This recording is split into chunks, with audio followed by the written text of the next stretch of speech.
Hello and welcome to an episode of Historically Marked. I am Jason in downtown St. Louis in front of Busch Stadium III. This was opened in 2006, and I'm going to be showing you some histories, some Major League ballparks that were all around St. Louis. I'll be showing you 4 of them. I will not be showing you Busch Stadium II, which is pretty much right where I'm standing, or behind me. I'm also not going to be showing you Sportsmans Park, as I did a video on that. And there's a lot of sticky history about the leagues and the team names, but I'll explain more about that throughout this video. So come join me. So the first place I'm going to show you is where the Red Stockings Park was, which was right here. And to give you an idea of where I'm at, I'm kind of near Midtown. Like, that's the Chaffetz Arena. That's, of course, Interstate 64 and Highway 40. And then those are the Grand Avenue apartment buildings. But this was once the first Major League Baseball field. It was not the first baseball field in St. Louis, but this was once considered Major League. And right now, the Metro Transit Company is on this property now, and behind it is railroad tracks, which I'll show you. So this is one of 4 black markers that are in this style that were placed around 4 different former ballparks. 2 of them are no longer there, which I'll show you later in the video. But this was one that was placed in 2008. So let's see. Major League Baseball played within home run distance southeast of this spot at Red Stockings Park, located at 701 South Compton in 1875. In 1874, the St. Louis Red Stockings Baseball Club enclosed an existing ballpark at the site with a wooden stockade fence and built a grandstand. The club began the 1875 season as a member of the National Association of Baseball Players. The first fully professional game of baseball played in St. Louis occurred at Red Stockings Park on May 4th, 1875. Here's a map. Here's where I'm at the parking lot of Metro, and then I'm going to walk that way and take you to that bridge where I'll be.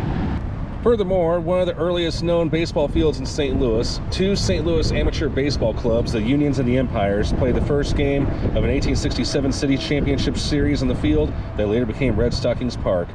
On May 4th, 1875, the National Association St. Louis Red Stockings faced the National Association St. Louis Brown Stockings at Red Stockings Park.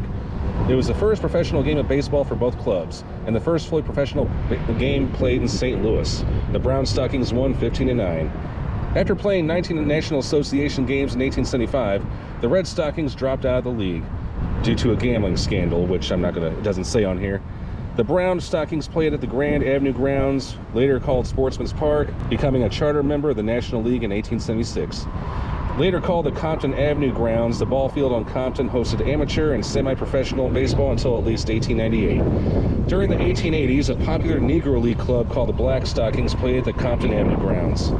And these were put up by the Bob Brogue chapter of the Society for American Baseball Research, or simply known as SABR, with permission of Bi-State Development Agency. So to say this is a hidden gem is definitely putting it very mildly. But what I'm going to do is just kind of walk up this way at Spruce Street up to Compton Avenue. It's funny that hundreds, if not thousands, of people drive on this bridge on Compton every day, and they probably do not know the history that a ballpark was once under it. It is definitely not easy to point out where the home plate was, but it was probably somewhere in that open space where the trucks aren't parked. But the field was also used for trap shooting and bicycle racing. The park was owned by David Ramkin, who was the president of the Missouri Pacific Railroad Company, and later was in charge of the Louisiana Purchase Exposition, also known as the 1904 World's Fair.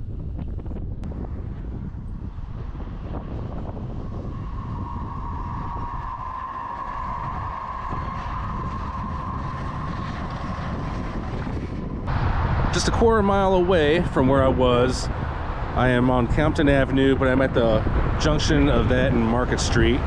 This is the southeastern corner of SLU, and just right across from Compton is Harris-Stowe State University. This is the Givens campus. And the last time I was here was probably a few years ago when I did a video here, which is now set to private. But they've totally revamped this area. I mean, it looks so much better, even though it's still a work in progress. For one, what I'm standing on is Brickline Greenway. This takes you literally all the way to Energizer Park, which is where St. Louis City soccer team MLS team plays. I still have yet to go there, by the way, so.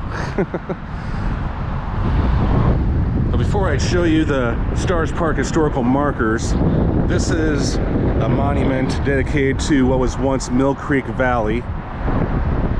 There's really no historical text, but I can tell you Mill Creek Valley at one time was an African-American neighborhood. It was torn down, I believe it was during the 1950s for city renewal, and of course, I mean, it's definitely a disgrace because a lot of people lost their homes, African-American families, and they had to move elsewhere.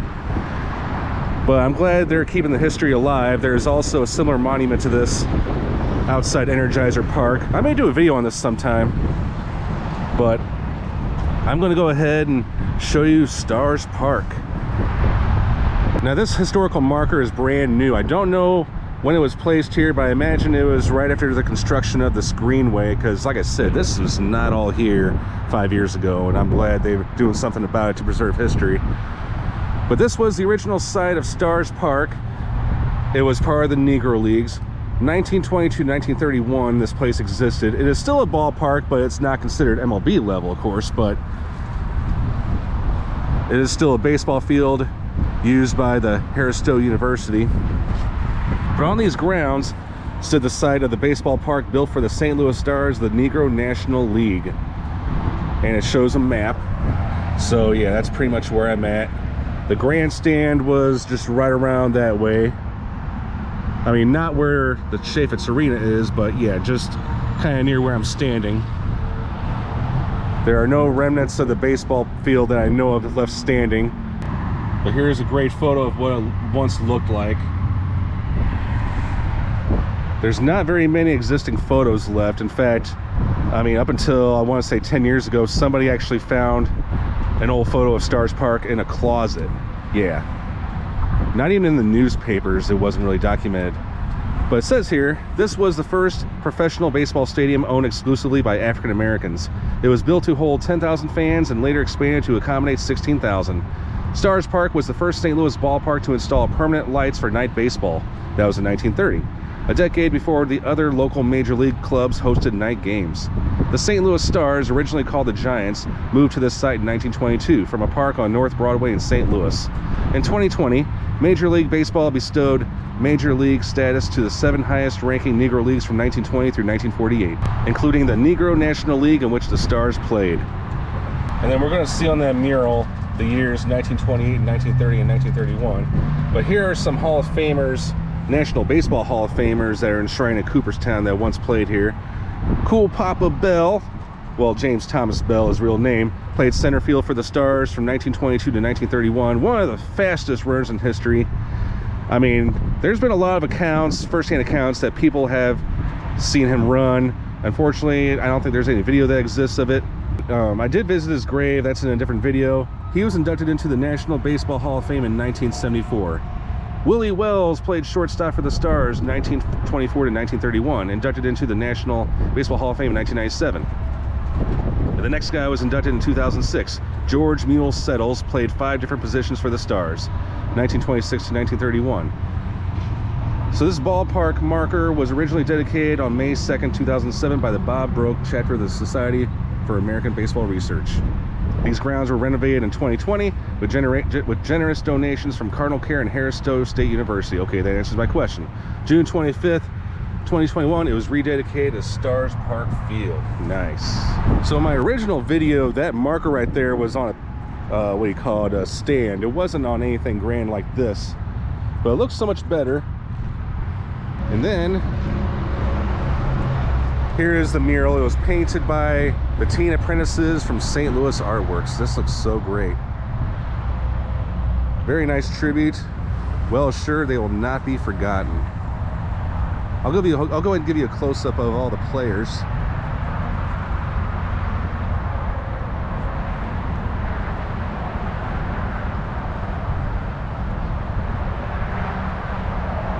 Bad boy. And now for a little bit more history. As it said on the marker, the St. Louis Stars Negro League baseball team dates back to 1906 when they played as the St. Louis Giants. They were an independent team until 1919 when they joined the Negro National League. The team name would change to the Stars in 1921 after a change in ownership. The Negro National League existed for only 12 years, and all teams ceased in 1931.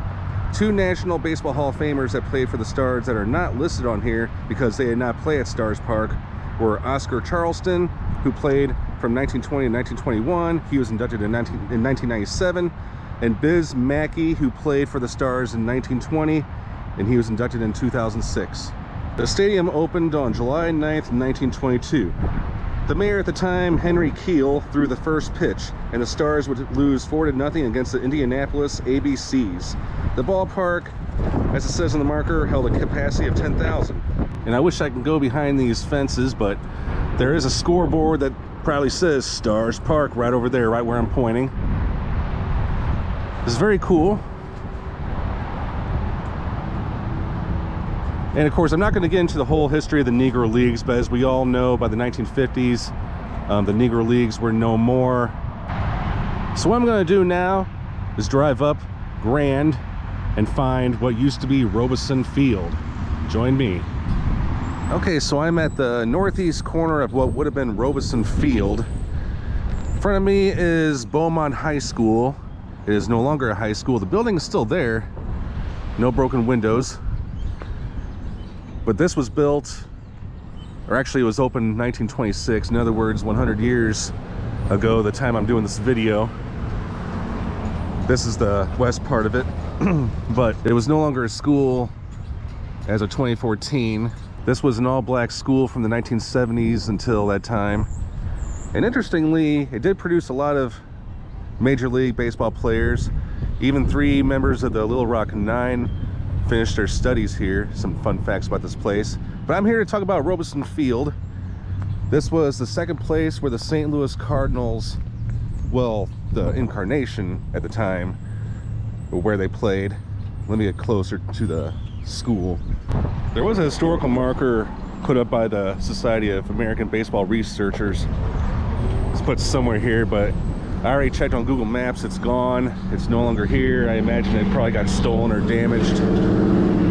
But this is Natural Bridge Road, or I'm sorry, Avenue. That's Fairgrounds Park, North St. Louis, as I'm sure you can kind of tell where I'm at.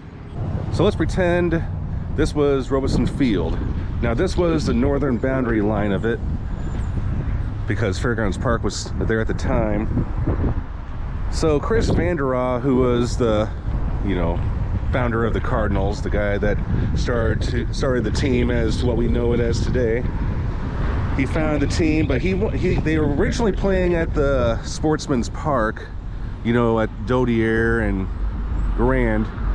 But he wanted a bigger place for them to play, so he chose this land, which was owned by a trolley company in St. Louis. And a trolley did run through here at one point in time.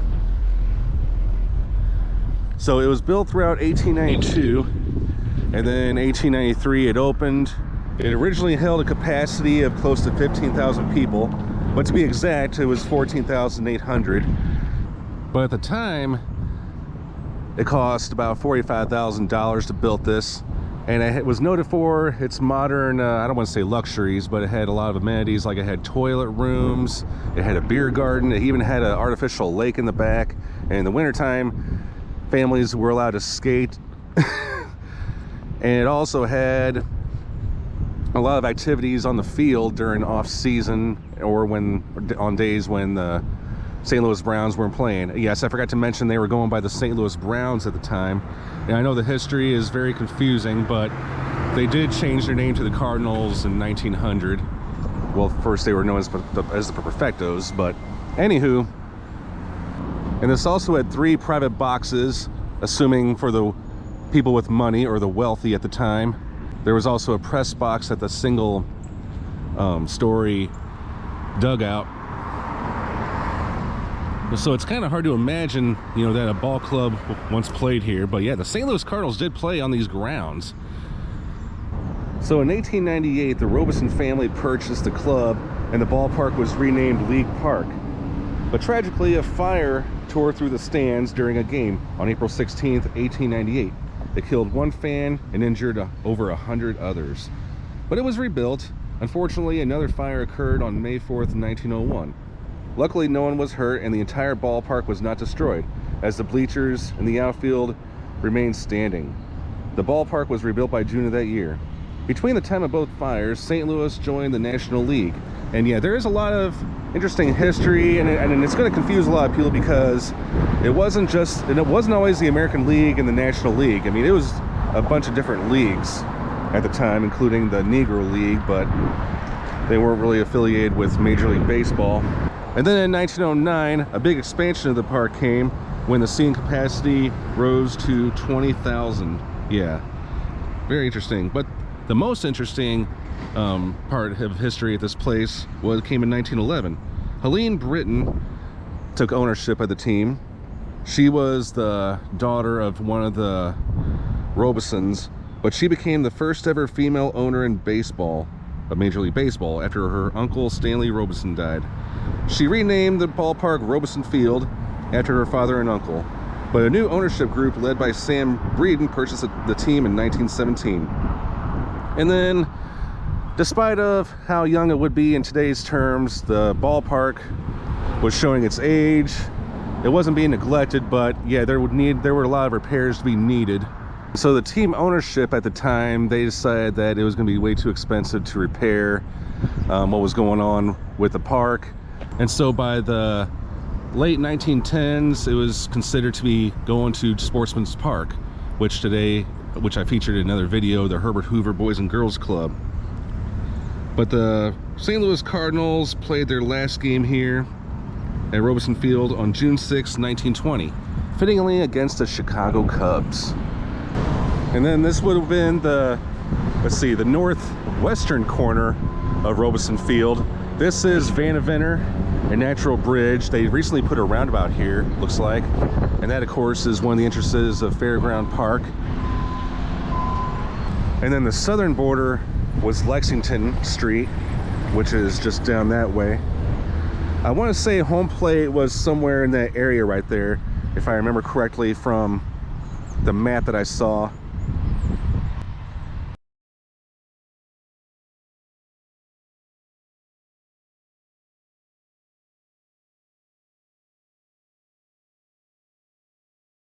Bordering the campus of St. Louis University, or SLU, is the former grounds of Federal League Park.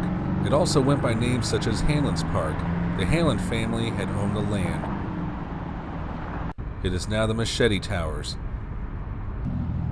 But the Federal League was a short-lived league that existed from 1913 and 1915. In short, it was the third major league, in addition to National and American. That's right, St. Louis had all three leagues in town, and the St. Louis Terriers represented this field. Their team colors were blue and white. After the team and league folded, this field would continue to be owned by the Handlan family until SLU purchased it in 1961.